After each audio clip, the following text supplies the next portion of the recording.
ಕ್ಷಣ ಕ್ಷಣದ ಸುದ್ದಿಗಳಿಗಾಗಿ ಫ್ರೀಡಂ ಟಿವಿ ಸಬ್ಸ್ಕ್ರೈಬ್ ಮಾಡಿ, ಲೈಕ್ ಮಾಡಿ ಹಾಗೂ ಫಾಲೋ ಮಾಡಿ. ಹೊಸ ಸುದ್ದಿಗಳ ನೋಟಿಫಿಕೇಶನ್ಗಾಗಿ ಬೆಲ್ ಐಕಾನ್ ಮೇಲೆ ಕ್ಲಿಕ್ ಮಾಡಿ.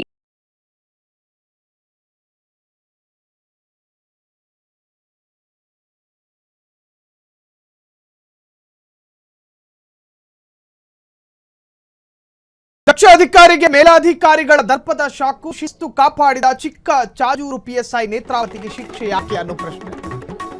ದಕ್ಷ ಅಧಿಕಾರಿಗೆ ಮೇಲಾಧಿಕಾರಿಗಳ ದರ್ಪದ ಶಾಕ್ ಇದು. ಡಿಸಿಪ್ಲಿನ್ ಕಾಪಾಡಿದ ಚಿಕ್ಕ ಜಾಜೂರು ಪಿಎಸ್ಐ ನೇತ್ರಾವತಿಗೆ ಯಾಕೆ ಶಿಕ್ಷೆ ಕೊಟ್ಟರೆ ಜೂಜುಕೋರರ ಜೊತೆ ಶಾಮೀಲಾಗಿದ್ದ ಪೇದೆಗಳಿಗೆ ಬುದ್ಧಿ ಕಲಿಸಿದ್ದು ತಪ್ಪ.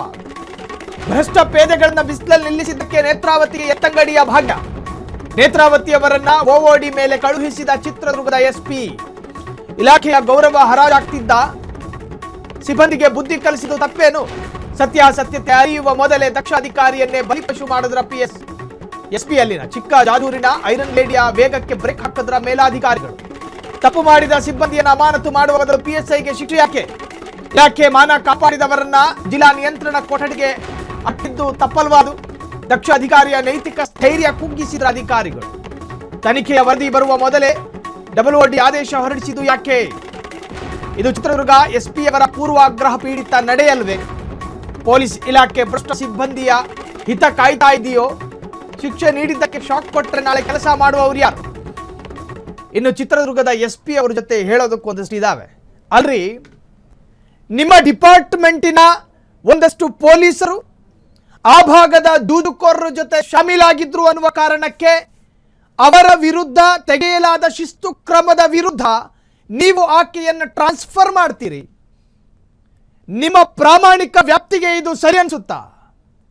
ಇದು ನಿಮ್ಮ ವೃತ್ತಿಗೂ ಮತ್ತು ನಿಮ್ಮ ಸ್ಥಾನಕ್ಕೂ ಶೋಭೆ ತರುತ್ತಾ? ಹೆಗಲ ಮೇಲೆ ಸ್ಟಾರ್ಗಳಿದ್ದಾವೆ.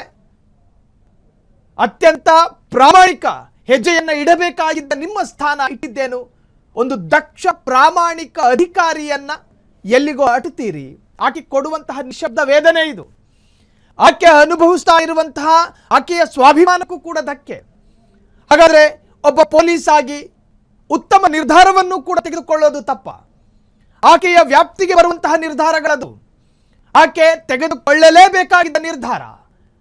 ಆ ನಿರ್ಧಾರವನ್ನು ತೆಗೆದುಕೊಂಡ ಕಾರಣಕ್ಕೆ ನೀವು ಆಕೆಯನ್ನು ಟ್ರಾನ್ಸ್ಫರ್ ಶಿಕ್ಷೆಗೆ ಒಳಪಡಿಸ್ತೀರಿ ಅನ್ನೋದಾದ್ರೆ ಇದು ನಿಜಕ್ಕೂ ಕೂಡ ಗೃಹ ಇಲಾಖೆಯ ಗಮನಕ್ಕೆ ಹೋಗಬೇಕು.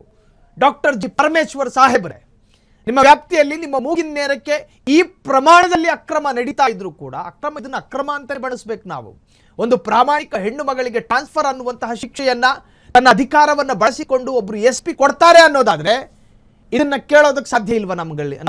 ನಮಗೆ ಇದನ್ನು ಖಂಡಿತ ಕೇಳಬೇಕು.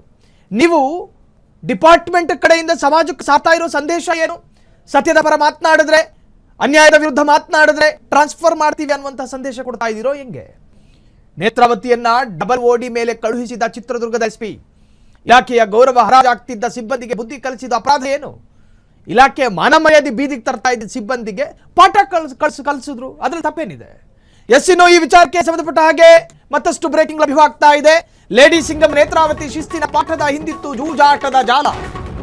ಪಿಎಸ್ಐ ನೇತ್ರಾವತಿ ದರ್ಪ ತೋರಿಲ್ಲ, ಭ್ರಷ್ಟಾಚಾರಕ್ಕೆ ಬಿಸಿ ಮುಟ್ಟಿಸಿದ್ದಾರೆ ಅಷ್ಟೇ. ಚಿತ್ರದುರ್ಗ ಜಿಲ್ಲೆ ಹೊಳಲ್ಕೆರೆ ತಾಲೂಕಿನ ಚಿಕ್ಕ ಜಾಜೂರು ಪಿಎಸ್ಐ ನೇತ್ರಕ್ಕ ಕರಿಯಮ್ಮನ ಜಾತ್ರೆಯಲ್ಲಿ ಸ್ಪೀಟ್ ಆಟಕ್ಕೆ ಬೆಂಬಲ ನೀಡಿದ ಪೇದೆಗಳಿಗೆ ಶಾಕ್ ಕೊಟ್ಟರು. ಜೂಜಾಟ ತಡೆಯೋದಕ್ಕೆ ಹೋದ ಪೇದೆಗಳೇ ಜೂಜುಕೋರರ ಜೊತೆ ಶಾಮೀಲಾಗಿದ್ರಂತೆ. ಅವರಿಗೊಂದು ತಕ್ಕ ಪಾಠ ಕಲಿಸ್ತು ಈ ಮೇಡಮ್ ಕೊಟ್ಟಿ ಶಿಕ್ಷೆ ಏನು? ಹೋಗ್ರಿ ಇಲ್ಲಿಂದ ಅನ್ನೋ ಶಿಕ್ಷೆ. ಪಿಎಸ್ಐ ಮುಂದೆ ದರ್ಪ ತೋರಿದ್ದ ಹೆಡ್ ಕಾನ್ಸ್ಟೇಬಲ್ಗೆ ನಡು ರಸ್ತೆಯಲ್ಲೇ ಡ್ರಿಲ್ ಮಾಡಿದ್ರು. ಇಲಾಖೆಯ ಗೌರವ ಹರಾಜು ಹಾಕುತ್ತಿದ್ದವರಿಗೆ ನೇತ್ರಾವತಿ ಪಾಠ ಕಲಿಸಿ ತಪ್ಪ. ಭ್ರಷ್ಟರನ್ನ ಸುಮ್ಮನೆ ಬಿಡಲ್ಲ ಎಂದು ಹುಡುಗಿದ್ದ ಚಿಕ್ಕ ಜಾಜೂರು ಐರನ್ ಲೇಡಿ. ತಪ್ಪು ಮಾಡಿದವರಿಗೆ ಶಿಕ್ಷೆ ನೀಡುವ ಬದಲು ಸತ್ಕಾರ ನೀಡಬೇಕಿತ್ತೆ. ಅವ್ರನ್ನ ಕರೆಸ್ಬಿಟ್ಟು ಮೈದಾನದ ಮಧ್ಯೆ ನಿಲ್ಲಿಸ್ಬಿಟ್ಟು ತುಲಾಭಾರ ಮಾಡಿ ಅವರು ಕೊರಳಿಗೆ ಒಂದು ಹಾರ ಹಾಕಿ ಕಡಿಮೆ ಕಾಸಿನ ತಂದಿರೋ ಪೇಠಾನು ತಲೆಗೆ ಹಾಕಿ ಕುದುರೆ ಮೇಲೆ ಕೂರಿಸ್ಬಿಟ್ಟು ಮೆರವಣಿಗೆನ ಮಾಡಬೇಕಿತ್ತು. ಜಾತ್ರೆಯಲ್ಲಿ ಇಸ್ಪೀಟ್ ಆಗ್ತಾ ಇದ್ದ ಥರ್ಡ್ ರೇಟ್ಗಳು, ಅವರ ಜೊತೆ ಕೂತ್ಕೊಂಡು ಆಟ ಆಡಿದ್ದ ಪೊಲೀಸರ ವಿರುದ್ಧ ಶಿಸ್ತು ಕ್ರಮವನ್ನು ತೆಗೆದುಕೊಂಡಿದ್ದು ತಪ್ಪು ಎನ್ನುವುದಾದರೆ ಅಲ್ಲಿನ ಎಸ್ಪಿ ಕೇಳಬೇಕಾಗಿರೋದು ಇದು ನಿಮ್ಮ ಸ್ಥಾನಕ್ಕೆ ಶೋಭೆ ತರುತ್ತಾ? ಆ ಭಾಗದ ಸಾರ್ವಜನಿಕರನ್ನ ಕರೆಸಿ ಆ ಹೆಣ್ಣು ಮಗಳು ಅಥವಾ ಆ ಲೇಡಿ ಸಿಂಗಂ ಆಕೆಯ ಬಗ್ಗೆ ಅಭಿಪ್ರಾಯ ಕೇಳಿ ಎಲ್ಲರೂ ಕೂಡ ಉತ್ತಮ ಸೇವೆ, ಉತ್ತಮ ನಡೆ, ಉತ್ತಮ ಹೆಜ್ಜೆ ಅನ್ನೋ ಒಪಿನಿಯನ್ ಬರೋದು. ಇವತ್ತು ನಮ್ಮ ಜೊತೆಯೂ ಕೂಡ ಸಾಕಷ್ಟು ಸಾರ್ವಜನಿಕ ಅಭಿಪ್ರಾಯವನ್ನು ಹಂಚ್ಕೊತಾ ಇದ್ರು. ಆ ಹೆಣ್ಣು ಮಗಳಿಗೆ ಈ ತರಹದೊಂದು ಟ್ರಾನ್ಸ್ಫರ್ ಶಿಕ್ಷೆ ಅದು ಅಕ್ಷಮ್ಯ ಅಂತ ಕರೆಸಿಕೊಳ್ಳುತ್ತೆ, ಸಮಾಜ ಒಪ್ಕೊಳ್ಳೋದಿಲ್ಲ. ಚಿತ್ರದುರ್ಗ ಅಲ್ಲ ರೀ, ಚಳ್ಳಕೆರೆ ಹೊಳಲ್ಕೆರೆ ಯಾವ ನಾಗರಿಕರು ಕೂಡ ಒಪ್ಪಿಕೊಳ್ಳಬೇಕಾದ ವಿಚಾರ ಇದಲ್ಲ. SP ಸಾಹೇಬ್ರೆ, ನಿಮಗೆ ಅಧಿಕಾರ ಇರಬಹುದು, ನಿಮ್ಮ ಭುಜದ ಮೇಲೆ ಒಂದು ಸ್ಟಾರ್ ಎಕ್ಸ್ಟ್ರಾ ಇರಬಹುದು, ಹಂಗಂದ ಮಾತ್ರಕ್ಕೆ ಯೋಚನೆ ಮಾಡಬೇಕಿತ್ತಲ್ಲ, ಸುದೀರ್ಘವಾಗಿ ಚರ್ಚೆ ಮಾಡಬೇಕಿತ್ತಲ್ಲ. ಆ ಹೆಣ್ಣು ಮಗಳು ಮಾಡಿರ್ತಕ್ಕಂತಹ ಕಾರ್ಯ ಅದು ಅದರಿಂದ ಆಗಬಹುದಾದ ಸಾಧಕ ಬಾಧಕದ ಬಗ್ಗೆ ಯೋಚನೆ ಮಾಡಿದ್ದೀರಾ? ಇದಕ್ಕೆ ಸಂಬಂಧಪಟ್ಟ ಹಾಗೆ ಜವಾಬ್ದಾರಿಯುತ ವ್ಯಕ್ತಿಗಳಿಗೆ ನಾವು ಫೋನ್ ಪ್ರಯತ್ನ ಮಾಡ್ತಾ ಇದ್ದೀವಿ. ರಿಸೀವ್ ಮಾಡುವಷ್ಟು ನೈತಿಕತೆಯನ್ನು ಕಳೆದುಕೊಂಡ್ರೆ ಹಾಗಾದ್ರೆ DYSPಗೂ ಫೋನ್ ಮಾಡಿದ್ರಿ, ಅಲ್ಲಿಂದ SPಗೂ ಕೂಡ ಫೋನ್ ಮಾಡೋ ಪ್ರಯತ್ನಗಳಾಗ್ತಾ ಇದೆ. ತೆಗೆಯೋ ಗೋಜಿಗೆ ಅವರು ಹೋಗ್ತಾ ಇಲ್ಲ. ಇದರ ಬಗ್ಗೆ ತನಿಖೆ ಮಾಡ್ರಯ್ಯ ಅಂತ ಹೇಳೋಣ ಅಂದ್ರೂ ಕೂಡ ತಾತ್ಕಾಲಿಕವಾಗಿ ಬಾಯಿಗೆ ಬೀಗ ಹಾಕೊಂಡಿರೋ ಮೇಲಾಧಿಕಾರಿಗಳೇ, ನೀವು ಮಾಡಿರುವಂತಹ ಈ ನಿರ್ಧಾರ ಅಥವಾ ಈ ಆದೇಶ ಕೂತ್ಕೊಂಡು ನಿಮ್ಮ ಆತ್ಮವನ್ನ ಮುಟ್ಟು ಚಿಂತೆ ಮಾಡಿ. ಇದು ನೀವು ಮಾಡಿ ಸರಿನಾ?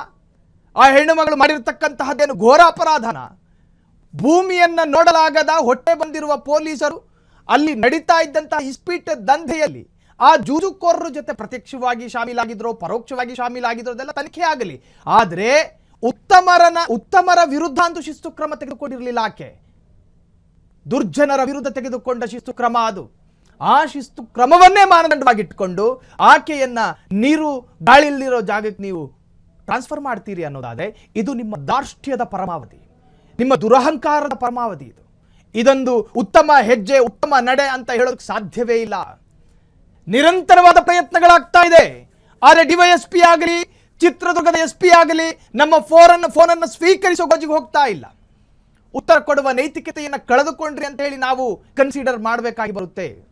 ಸತ್ಯಾಸತ್ಯತೆ ಅರಿಯುವ ಮೊದಲೇ ದಕ್ಷ ಅಧಿಕಾರಿಯೊಬ್ಬರನ್ನ ಬಲಿಪಶು ಮಾಡ್ತೀರಿ. ಹೆಂಗ್ ಮನಸ್ಪತ್ರಯ್ಯ? ಪೊಲೀಸ್ ಇಲಾಖೆಯಲ್ಲಿ ತುಂಬಾನೇ ವಿರಳವಾಗಿ ಬಾಕಿ ಇರ್ತಕ್ಕಂತಹ ದಕ್ಷ ಅಧಿಕಾರಿಗಳು ಹೆಚ್ಚೇನಿಲ್ಲ. ನಿಮ್ಮ ಡಿಪಾರ್ಟ್ಮೆಂಟಲ್ ಸಂಖ್ಯೆ ದಕ್ಷ ಅಧಿಕಾರಿಗಳು, ಪ್ರಾಮಾಣಿಕ ಅಧಿಕಾರಿಗಳು ಬರೀ ಬೆರಳೆಣಿಕೆ, 3 ಸೆಕೆಂಡಲ್ಲಿ ಎಣಿಸಿ ಮುಗಿಸಬಹುದು.